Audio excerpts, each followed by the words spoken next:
Hi, my name's Dr. George Sachs. I'm a clinical psychologist here in Manhattan, specializing in adult ADD and ADHD, and really helping adults be successful and reach their peak performance.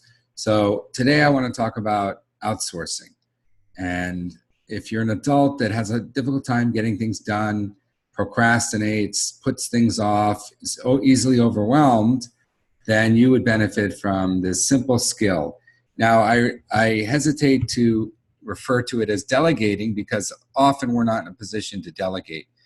There are a lot of clients of mine that are in positions to delegate in companies and say they have an assistant or two, and yet they still struggle to delegate. So I think it's really important to get into the mindset that others can do the job as well, if not better than us, and this would free us up to have more time. I also use outsourcing as a way to get started on different tasks that I've been procrastinating for a while. But let's start with the simple process of outsourcing things you just simply don't do, won't do, and will never do. That includes cleaning your house, cleaning your apartment, doing laundry, etc. So I know it can be expensive to hire somebody to come into your house, but the peace of mind and the relief that this brings can be super helpful and lead to greater productivity in other areas where you need to focus. So stop saying, I should be able to do this, and realize you're not doing it, and hire somebody to do it. Everything from laundry to cleaning to bookkeeping these are all areas that I realized I was underperforming and needed help. For example, I would get a lot of phone calls from prospective clients and simply wouldn't return them, and then beat myself up about that. And then finally, I paid somebody to just return the phone calls and set up appointments. And it has made a tremendous difference to me in my ability to be more relaxed with the clients that actually come in. Yes, it costs X amount of dollars per month, but it's worth it.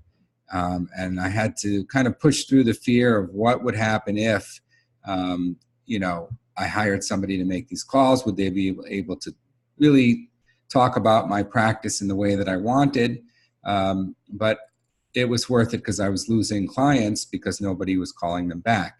So that's a good example of outsourcing and spending money when you need to. The second kind of outsourcing is when I'm procrastinating something and I need a kind of jump start. For example, I wanted to do streaming on the computer, had a kind of vague basic idea of how to do this, but didn't really have the time or energy to dive deep into it and was procrastinating it for months and months. Finally, I went to one of my favorite sites, Upwork.com. Again, that's Upwork.com, a freelance website, and found somebody specifically who knows a lot about streaming.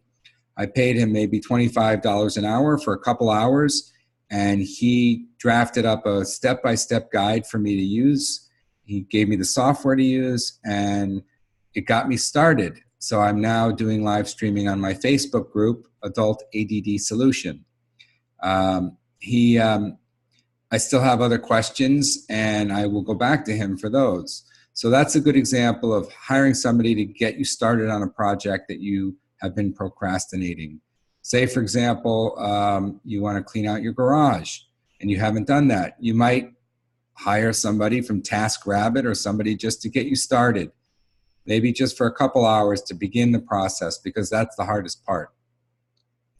Okay, so we talked about two different kinds of outsourcing. One is to do things that you definitely will never do and you should not do because it's going to open up more time for creativity. And the second is just hiring somebody to get you started, to kick the ball off so that you feel confident with what you're doing and you can continue on your own. Okay, thank you very much. This was your tip of the day from Dr. Sachs, and I look forward to seeing you again.